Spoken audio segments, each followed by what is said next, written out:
Ja hem arribat al final d'aquesta 5a edició del plat favorit dels catalans. Aquest any hem anat de tapes.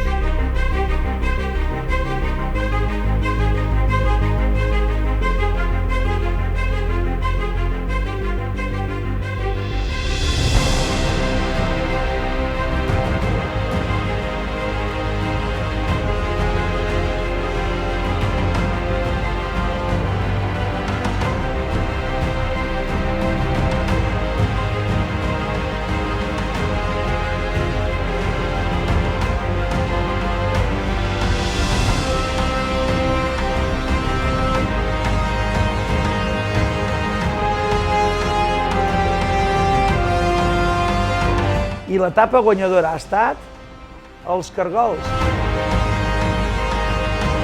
Gràcies a tots i a totes per participar. Fins la propera.